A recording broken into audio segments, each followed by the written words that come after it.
I do want to take a few minutes here and ask Police Chief Ed Reynolds to join the conversation.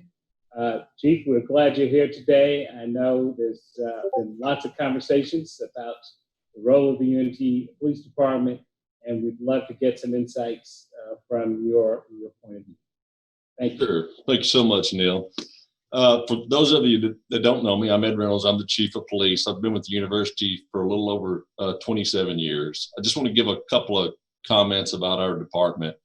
Most of our officers that work for UNT are UNT graduates. Many of them are also taking classes at UNT. The reason I share that is because I think it's important that we have a police community that reflects our community. So when we're looking to hire an officer, that's the first place we go. We try to find someone that's invested in UNT, like I am, to making this a great place to learn and a safe place for us all to be.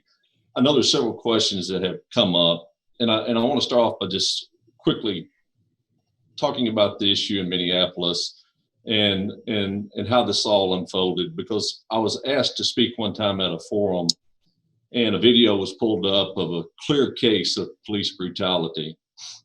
And the participants asked me what I thought about it. And the one thing that I can say on that is, when I watched those videos, when I watched that in Minneapolis, what I saw was an officer that probably wasn't the first time that he'd been in trouble. My guess is when you see that, there's a pattern of behavior that's going on and it's been unchecked. It's not been dealt with appropriately. So what I'm going to say to you may offend other chiefs across the country, but I'm just going to say that it's a failure of leadership in police. We have to do better. We have to take our duties as police chiefs to make sure that we're hiring officers that are reflective of our community, and that ones that hold those values and then go out in the field and when we meet with students, faculty, staff, that we're showing that. We have not always done a good job at UNT, but what I can tell you is we are committed to doing better. And some of the stories and some of the comments I've read are certainly concerning to me. I know you've heard us say as a police department many times, if you see something, say something. And what I'm going to ask all of our community to do, if you see an officer that's acting inappropriately, please let me know. We need to look at that. And if we don't know, it's tough. Some of the questions that came up were about body cameras. So I just want to address that real quickly. All of our officers do carry body cameras. Are required monthly to go in there and watch periodic video to make sure that they are holding the standards that we expect.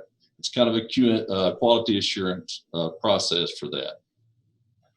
I think one of the questions was also to deal with complaints on police officers. And I know that there's a lot of concern that the police try to police themselves. And I would agree with you or anyone that's concerned that that is not a good idea. Anytime we get a complaint at the UNT Police Department that involves a race-based allegation against an officer, we work with the Office of Equity and Diversity to give them all of that information so that they can review that. And so, that office doesn't report under my vice president, it reports directly to the president. That's one of the ways that we try to have a third party look at it, so it's not just us looking at that piece of it.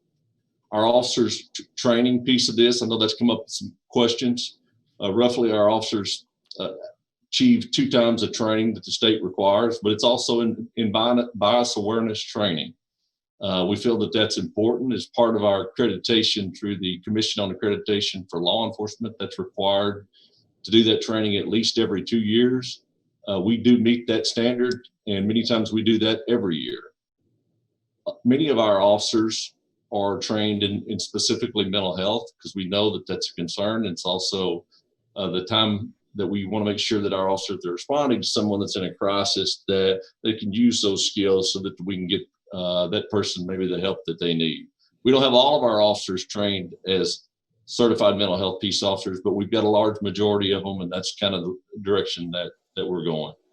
The de-escalation piece for law enforcement is always something that we have to do better at. We do scenario-based training to where we put officers in scenarios with live participants, to where we try to help them improve their communication skills so that force is only applied as an absolute necessity. one of the questions came up about kind of the demographics of our department, so I kind of wanted to share that. Roughly 10% of our police officers are Black, roughly 12% are Hispanic. That's not good enough. I know that. It's a tough job to recruit people to recruit for this job. And that is something that I plan on working with some of our community members on ideas and thoughts that we can boost our recruitment for minority officers. I hope this answers your question. I know there was a number of things that came up with the 8 can't wait. So I'll just really quickly touch on that. I'm probably exceeding my time here. Many of those things that are in that 8 can't wait, we're already doing. However, there are some things in there that we are definitely looking at that we think we could put in policy that would improve our department and make us better at what we do. Neil, is there any other questions that I missed? Yeah, one of the things that's come up fairly regularly, and you've kind of maybe alluded to it a bit, is that we might have some form of an advisory group that helps connect the community, our students and faculty of color and Black students particularly, with our police. Have you had any more thoughts on that? I know of departments that have used an advisory board to help craft police policies and procedures. And I know that I think if it's done the correct way, it can be a useful tool. And I'm certainly not opposed to that. And I think that there could be some advantages to go in that route. I think that's something that would begin to add up. That there was a connection, that there was sincere communication. I've seen a lot of people responding that they fear the police, whether it's the Denton police or our campus police. And I would love to do what I can to mitigate that. And I know you would too, Ed. I've watched you in action, and I believe that you feel that the right kind of advice, the right kind of training could really help us feel safe, as opposed to having certain members of our community feel fearful. And I appreciate your openness to that. Thank you, Chief. I'm sure there'll be more conversations and more dialogue in the weeks ahead.